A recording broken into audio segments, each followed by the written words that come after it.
Então, a terceira parte, que é a parte de metamorfose, é o seguinte: os tipos de metamorfose básica você já conhece, são três. A metabolia, quando não tem metamorfose, não tem modificação na forma. A paurometabolia, que é uma metamorfose gradual, ou seja, ovo, ninfa e adulto. As ninfas são semelhantes aos adultos, mas não são iguais, porque os adultos têm asa, a ninfa não tem, os adultos podem ter outras coisas que as ninfas não têm. E a metamorfose completa, chamada de holometabolia: ovo, larva, pulpa e adulto. Então, as formas jovens, larvas, são muito diferentes das formas adultas, chamadas de metamorfose completa. Tanto a paurometabolia quanto a holometabolia, elas têm subtipos, tá? Tem detalhes aqui dentro da pauro e detalhes dentro da holometabolia que a gente vai ver agora. Começando pela ametabolia. Então, não tem mudança na forma. O exemplo mais típico são as traças dos livros ou as falsas traças da ordem Tisanura. Os adultos de Tisanura não têm diferença nenhuma em relação às larvas, porque os adultos são ápteros. Eles continuam com os mesmos pares de pernas, mesmas antenas, mesmos cercos e filamento mediano. As ninfas também têm isso, então as ninfas são idênticas aos adultos, a não ser pelo tamanho. Então, se você desconhece qual espécie de traça é, fica quase impossível você dizer se ela é ninfa ou adulto. Que se for uma espécie de tamanho corporal pequeno, você nunca vai saber se ela é uma ninfa ou adulto, tá? Sem você conhecer, né? Então isso é ametabolia. Não tem subtipos aqui, é simplesmente isso. A paurometabolia já tem detalhes aqui, porque vocês podem encontrar o termo paurometabolia em alguns livros, e em outros livros o termo vai ser diferente. Para uma metamorfose gradual, ovo, ninfa, adulto. Vão dar outro nome para isso. Eu optei aqui por colocar esses diferentes nomes em subtipos de paurometabolia, que acho que fica mais fácil de organizar para vocês. Então, tipicamente ocorre em percevejos, baratas, ortóptera, então gafanhotos, grilos. São insetos que têm as fases de ovo, ninfa e adulto no mesmo tipo de ambiente. Ou o ambiente é todo aquático ou é todo terrestre. Tem um subtipo, então tipicamente isso aí, é o gafanhoto, tá? Veja aqui. Ninfas semelhantes aos adultos, mas os adultos têm asas desenvolvidas, as ninfas não têm. Os adultos de ortóptero, por exemplo, têm tímpanos, as ninfas não têm. Coisas desse tipo, que são as diferenças entre ninfas e adultos. Um dos subtipos que nós temos aqui é chamado hemimetabolia, que é quando é ovo ninfa adulto, é sempre ovo ninfa adulto, só que no caso as ninfas são aquáticas. Então é o caso típico das libélulas, tá? Ordem Odonata. As fêmeas ovipositam no ambiente aquático, os ovos aqui vão eclodir, gerar ninfas aquáticas chamadas de náiades. Essas ninfas se desenvolvem o tempo todo dentro da água, são predadoras. Depois elas vão sair e sofrer uma ictise final, transformando-se em adultos de vida livre, ambiente terrestre. Tá? Então isso é chamado hemimetabolia, quando tem a fase de ninfa aquática. Tá bom? Só um segundo, por favor. Alô? Oi. Eu tô gravando aula, até botei um recado ali, ó, em gravação. Keep off. Desculpa, eu não vi. Não, tá. Eu tô gravando essa videoaula aqui, daqui eu já vou partir para pegar a sexta, tá bom?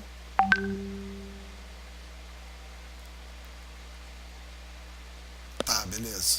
Não, eu chego antes disso. Vou chegar às 6h30 por aí. Tá bom? Já tô acabando aqui. Tchau, tchau.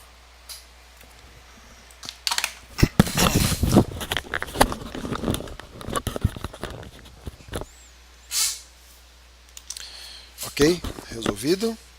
Continuando aqui então. Um outro subtipo de paurometabolia é chamada hipometabolia. Aqui, então, é quando as ninfas são subterrâneas. É porque tem um caso bastante típico das cigarras, da família Cicadidae. Vocês sabem como que é o ciclo de uma cigarra? As cigarras tipicamente colocam os ovos no solo. As ninfas são subterrâneas. Ah, mas Luiz, isso aí normal, né? Não, não é normal. Essas ninfas são subterrâneas por um período de um ano e meio, um ano e 8 meses. Isso as espécies brasileiras.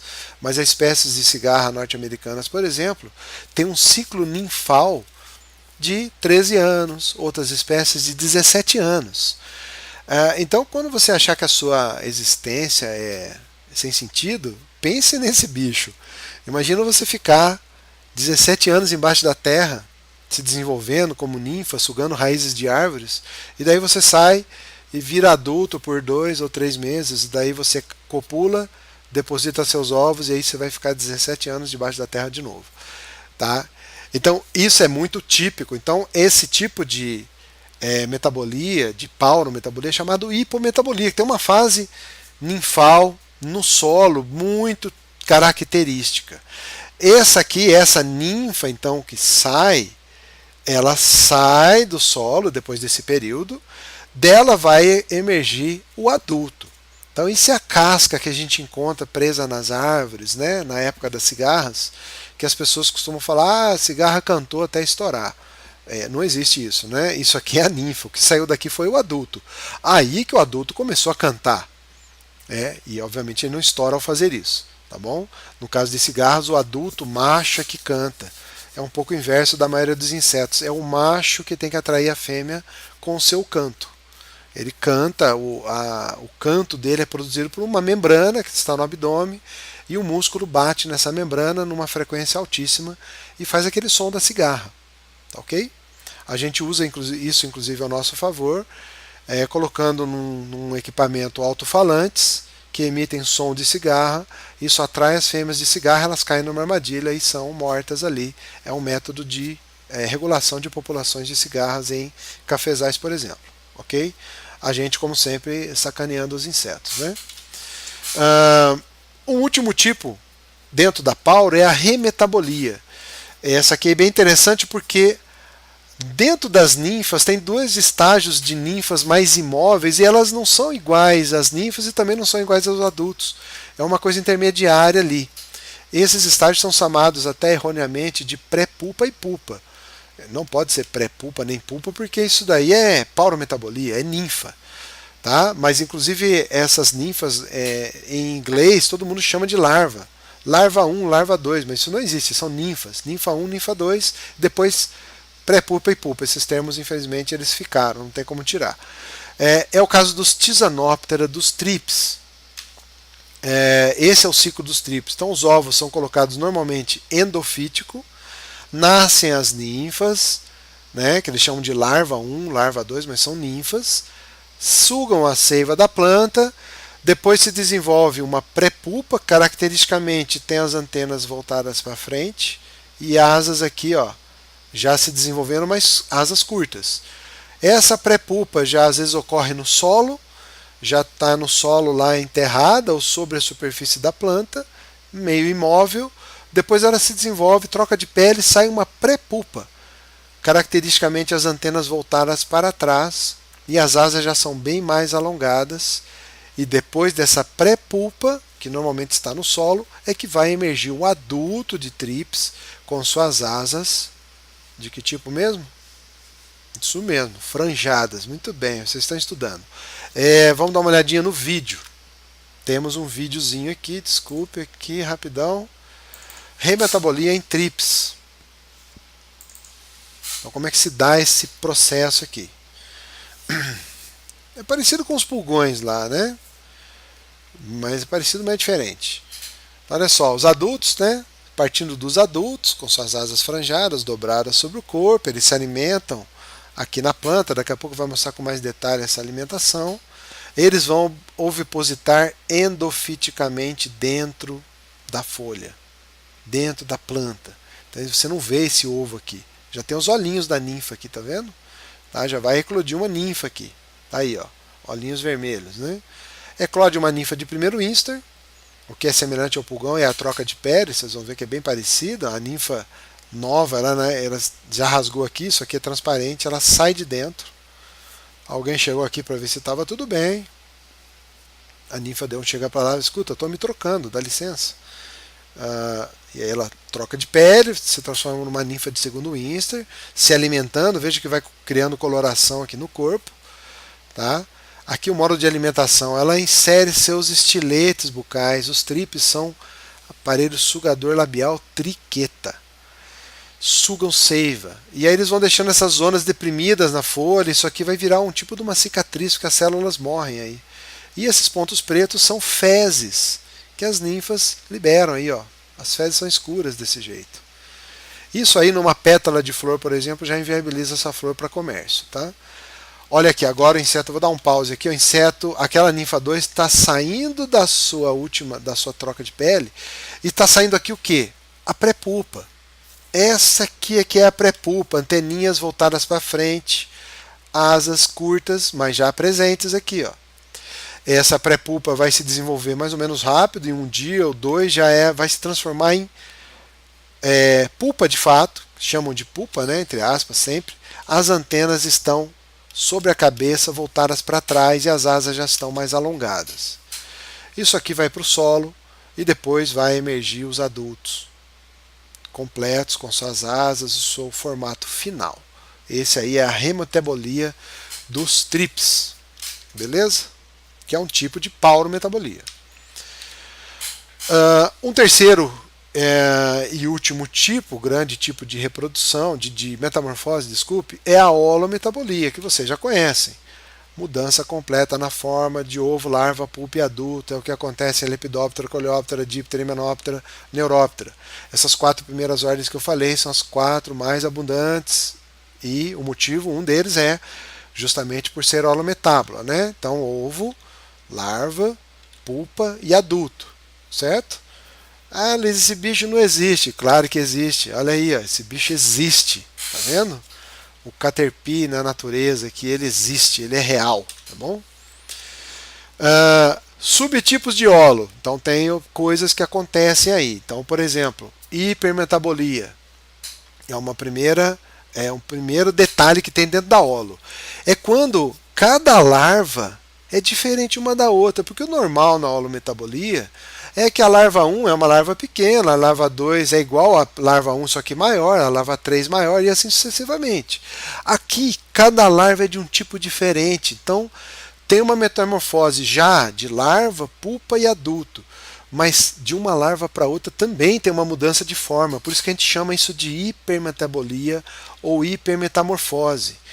É muito comum, relativamente comum, em Coleóptera, famílias Meloide, família Chrysomelidae.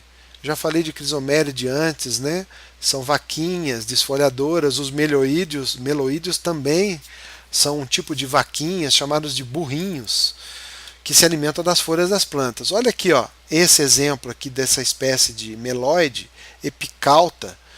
Primeiro instar larval, desculpe, é uma larva do tipo triungulim. Parece aquela larva planídea lá de taquínide. Aí ela muda para um segundo instar ninfal, que é uma larva do tipo carabiforme. Vocês vão ver na aula prática lá os tipos de larva. Essa larva transforma num terceiro estágio larval que é escarabeiforme, mas esse trem é doido demais, que é um outro tipo de larva. Para completar, em vez dessa larva virar uma pupa normal, que seria essa daqui, ainda tem uma pré-pupa coarctada. Mas pupa coarctada é característica de díptera. Isso aqui está dentro de Coleóptera, então isso é um negócio diferente, é hipermetamorfose. E daí, finalmente, depois dessa pupa, vem um adulto, tá? Desse inseto aqui, dessa espécie. Então é bem interessante essa transformação aí, hipermetabolia. Um segundo detalhe que tem aqui é a presença de um adulto farato, também chamado de pupa móvel. O que é isso aqui? É uma fase entre a pupa e o adulto. Da pupa tinha que sair um adulto, certo? Isso é que eu espero na metamorfose e holometabolia. Da pupa sai um adulto, acabou. Aqui não, tem um adulto intermediário. A gente chama isso de adulto farato ou pupa móvel. A cara disso aqui ocorre em Neuróptera, nos crisopídeos, cuja larva é aquele bichinho infernal lá que fica matando pulgão, lembra? Mas na hora de transformar em adulto tem isso aqui. E também nessa família Megalopígide, que é um lepidóptero, vou mostrar aqui. Vocês também conhecem esse bicho. Olha o crisopídeo aqui, farato. Isso aqui saiu de dentro da pupa. Mas não é um adulto ainda. Ah não, Luiz, vai esticar as asas. Não vai não. Isso aqui vai trocar de pele de novo. Ele vai ter uma última troca de pele e aí vai sair esse indivíduo adulto normal, com as asas desenvolvidas, as antenas esticadas. Isso aqui é uma fase estranha. Tá? Então essa antena, inclusive, ela fica meio presa junto com a asa num tipo de uma película ali. O bicho ainda tem que tirar a antena disso daí, fazer uma última troca de pele. Então, assim, por que, que essa espécie desenvolveu isso? Isso é uma fase onde o inseto está completamente disponível a ser atacado por predadores, porque ele está fora do seu casulo, da sua pupa, e aí ele está aí, entendeu? Bobeando aí, dando sopa para ser comido. Mas enfim, não fui eu que resolvi, foi ele que resolveu ser assim, né? E o segundo exemplo é isso aqui, ó. Vocês talvez já tenham visto isso aqui, chamam de larva cachorro, larva rata, sei lá, um monte de nome para esse bicho aqui. É uma lagarta, isso é uma larva. Só que esses pelos aqui são extremamente urticantes. Isso aqui, quando de larva se transforma em pupa, até aí tudo bem, só que da pupa não emerge um adulto, emerge esse troço aqui, ó. Isso é um adulto farato. Já tem as asas aqui, tem antena e tal, mas cadê? Ainda ele troca de pele mais uma vez e aí sai esse adulto completo normal, tá bom? Então isso é um detalhe dentro da metamorfose do tipo holometábola, tá? Então, em relação aos tipos de larvas, né? Então nós temos diferentes tipos de larvas. Isso é importante você tentar identificar, porque ela pode te falar, por exemplo, a que família pertence aquele inseto, né? Pelo tipo de larva. Então, a primeira maneira de fazer isso, lá na aula prática, vocês vão fazer isso com uma chave de identificação de larvas. Mas aqui vou só chamar a atenção para algumas coisas que são importantes. Então, por exemplo, número de pernas. Então, você vai contar, por exemplo, você vai observar se a sua larva tem pernas torácicas, que são as pernas verdadeiras, né? Vocês se lembram. E aí você olha, por exemplo, para esse conjunto de larvas aqui, ó, quantas larvas aqui tem pernas torácicas, né? Então essas aqui tem, ó, todas essas aqui, ó, tá? Torácica aqui também, essas aqui todas, ó, tá vendo? Então as larvas com 3 pares de pernas torácicas são conhecidas como larvas hexápodas, porque essas aí são as únicas pernas que são aceitas como pernas verdadeiras. Essas aqui não tem nenhuma perna torácica, tá certo? Nem essa, nem essa, nem essa. E você também pode olhar as pernas abdominais ou as falsas pernas. Então, desse conjunto de larvas aqui, ó, as únicas que têm pernas abdominais são essas aqui, tá? Então, se uma larva tem pernas torácicas e abdominais, ela é chamada de larva polípoda. Se ela tem só pernas torácicas, não tem as pernas abdominais, larva oligópoda. E se ela não tem nem pernas torácicas nem abdominais, larva ápoda. Tá? Essa é uma classificação que está no livro do Gulan. Tá bom? É uma coisa que a gente usa na chave de identificação de larvas, presença de pernas torácicas e abdominais ou não. Outra coisa que a gente usa lá é o formato da larva. Isso aqui é importante também. Larvas retilíneas. Então, larvas com essa aparência, o corpo da larva é mais ou menos retilíneo. E nós temos larvas com o corpo encurvado ou recurvado, como esses dois tipos de larva, por exemplo. Tá? Então, tipicamente, o corpo da larva é encurvado, essa aqui em forma de C, né? E essa aqui levemente encurvado. Outra coisa importante em larva, que eu não esqueci de anotar aqui, é se a cabeça da larva é distinta, é visível ou não. Por exemplo, essas duas têm a cabeça visível. Aqui, cabeça distinta, cabeça, todas aqui têm cabeça distinta. Mas, por exemplo, essas larvas aqui, ó, desculpa, voltando aqui, por exemplo, essa larva não tem cabeça distinta, tá vendo? O resto todas têm cabeça distinta, essa aqui não tem. Então isso aqui também ajuda na classificação dos tipos de larva, tá?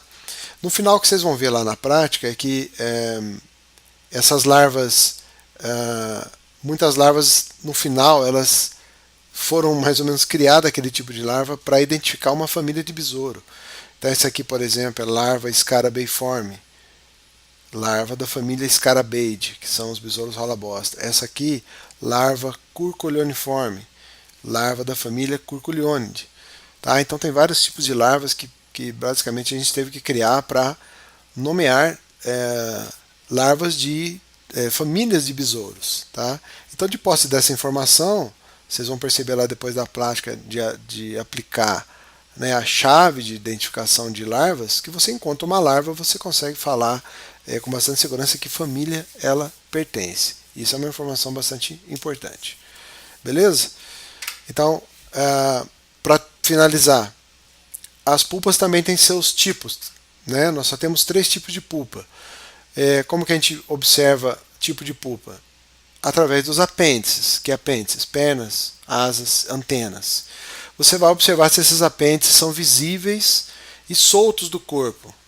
Então, vou mostrar a foto aqui. É um tipo de pulpa chamada exarada ou livre. Se os apêndices são visíveis, você conseguiria pegar um apêndice desse com uma pinça, por exemplo, e puxá-lo do corpo. Ele é solto, ele não é colado ao corpo. O segundo tipo, onde os apêndices são visíveis, mas eles são grudados no corpo. Tá? Isso é chamado pulpa obteca, eles são presos ao corpo. E aí, no caso das pulpas obtecas, você tem normalmente as pulpas obtecas sem casulo e pulpas obtecas com casulo. É muito típico de Lepidoptera isso. Tá? Borboletas e mariposas têm esse tipo de pulpa obteca. E um último, quando você não consegue ver apêndice nenhum. Isso é chamado pulpa coarctada, é pulpa de díptera. Então vamos dar uma olhada aqui. Ó. Você pegar esses conjuntos de pulpas aqui, ó, você vê que essas pulpas aqui, por exemplo, ó, nós conseguimos pinçar um membro dela, uma antena, e puxar do corpo. Eles são soltos. Isso é chamado pulpa exarada ou livre. Essas duas aqui, por exemplo, são pulpas de besouros. Isso aqui é uma pulpa de uma vespa. Pulpas de abelha também são assim. Esse aqui é uma pulpa de Mecoptera. Tá? Mecoptera é uma ordem só de insetos predadores. Então, isso são pulpas exaradas ou pulpas livres. Do lado de cá, nós temos pulpas onde são visíveis os apêndices. Está vendo? Antenas, pernas, asa. Mas eles não são possíveis, eles estão colados no corpo. Eles não são possíveis de remover, de mexer. Tá? Isso é chamada pulpa obteca. No caso aqui, todas são pulpas obtecas sem casulo. Então a diferença só é que algumas pulpas vão ter um casulo de seda, como o bicho da seda, por exemplo, né, que tem um casulo bem perfeito, formado de seda. Na prática lá vocês vão ver isso também. Então essa é a pulpa obteca. E o último tipo de pulpa é essa aqui. Ó. Você olha essa pulpa aqui e você não vê apêndice nenhum. Você não vê antena. Onde estão esses apêndices? Isso aqui é o tegumento da última larva. Então a pulpa, de fato, está dentro desse último tegumento da larva. Tá? Então Diptera teve essa sacada, né, costumo dizer, que para que jogar fora o último tegumento da larva? Então Diptera empulpa dentro desse último tegumento e fica um pouco mais protegido. Lembra que o tegumento ele é esclerotizado, ele tem quitina, então ele é uma estrutura de proteção. E aí você vê, por exemplo, se voltar naquele vídeo de taquínide lá, quando o taquínide sai de dentro de uma pulpa, e ele vai empulpar, você vê que a pulpa vai ficando escura, então ela sofre uma esclerotização. E aquilo protege, né, a pulpa que está dentro. Né? O que você vê é a casca da larva, da última larva. Tá bom? Então esses são os tipos de larvas e pulpas para encerrar aqui essa videoaula na parte de metamorfose. Tá ok? Então estudem bastante que temos prova semana que vem. Beleza? Obrigado.